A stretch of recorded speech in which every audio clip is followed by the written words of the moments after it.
வரேண்ட race TNPSC தேர்வர்களுக்கான பிரத்யோக வகுப்புகள் ஆரம்பம். தமிழ்நாட்டில் உள்ள சேலம் உருக்காலையை தனியார் மயமாக்கும் திட்டத்தை கைவிட்டதாக மத்திய அரசு தெரிவிச்சிருக்கு. ஆனா இந்த அறிவிப்பு முழுமையானது அல்ல என்று தொழிற்சங்கத்தினர் சொல்லியிருக்காங்க.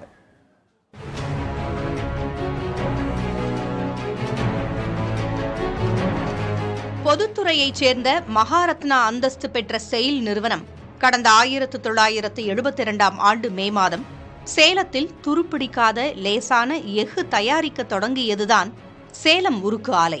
கட்டுமான பணிகளுக்காக முதற்கட்டமாக அப்போது ஒதுக்கப்பட்ட தொகை 181 கோடியே 19 லட்சம் ரூபாய். இந்நிறுவனத்தில் உற்பத்தி செய்யப்படும் உருக்கு உள்நாட்டில் உள்ள நிறுவனங்களுக்கு மட்டுமல்லாமல் சுமார் 30ற்கும் மேற்பட்ட வெளிநாடுகளுக்கும் ஏற்றுமதி செய்யப்படுகிறது. இந்நிலையில் சேலம் உருக்கு ஆலையை தனியாருக்கு விற்கும் முடிவிற்கு கடந்த 2018 ஆண்டு பொருளாதார விவகாரங்களுக்கான மத்திய அமைச்சரவை குழு ஒப்புதல் அளித்தது.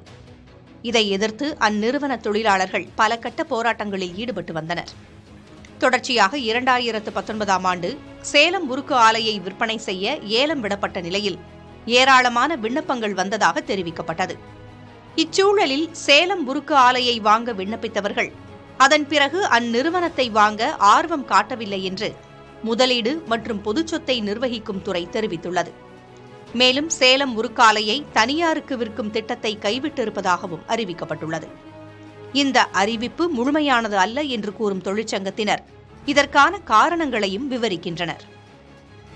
பாராளுமன்றத்தில் இருக்கக்கூடிய அந்த அதிகாரம் பொருந்திய அந்த அமைச்சக குழு சிசிஏ என்று சொல்லக்கூடிய அந்த பொருளாதார குழு, அந்த குழு எல்லாம் வந்து பார்த்தீங்க அப்படின்னா இன் பிரின்சிபல் அப்ரூவல் கொடுத்துருக்காங்க. சேலம் உருக்காலையை தனியார்படுத்துவதுங்கிற இன் பிரின்சிபல் அப்ரூவல் கொடுத்துருக்காங்க. அந்த அப்ரூவல் மேலே கவர்மெண்ட் ரெஸ்பாண்ட் பண்ணணும்.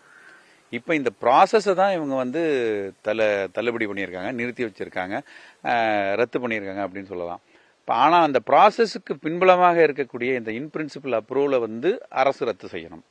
அப்போதான் வந்து முழுமையாக வந்து சேலம் உருக்காலை வந்து தனியார் மய பிடியிலிருந்து வெளியே வந்ததாக அர்த்தமாகும். சேலம் உருக்காலையில் 618 நிரந்தர தொழிலாளர் இருக்காங்க. ஆனால் இதே ஒப்பந்த தொழிலாளர்னு பார்த்தீங்கன்னா 1400க்கும் மேற்பட்ட ஒப்பந்த தொழிலாளர்கள் வச்சிருக்காங்க. இதுவே வந்து பார்த்தீங்கன்னா ஒரு மறைமுகமான தனியார் மயம் தான் அப்படின்னு நம்ம எடுத்துக்கிறோம். சேலம் உருக்காலை வளாகத்தில் 400 ஏக்கர் நிலம் மட்டுமே பயன்பாட்டில் உள்ளது. மீதமுள்ள சுமார் 3700 ஏக்கர் நிலத்தின் மீதுதான் பார்வை இருப்பதால் தனியாருக்கு விற்க முடிவு செய்திருப்பதாக உருக்காலை தொழிலாளர்கள் கூறுகின்றனர். அரும்பாடுபட்டு தாங்கள் உழைத்து வருவதாக கூறும் தொழிலாளர்கள் நிர்வாக குளறுபடிகள் காரணமாக ஏற்படும் இழப்பை மத்திய அரசு சரி செய்து ஆலையை இயக்க வேண்டும் என்று வலியுறுத்துகின்றனர். வரேண்ட ரேஸ் டிஎன்பிஎஸ்சி தேர்வர்களுக்கான பிரத்யோக வகுப்புகள் ஆரம்பம்.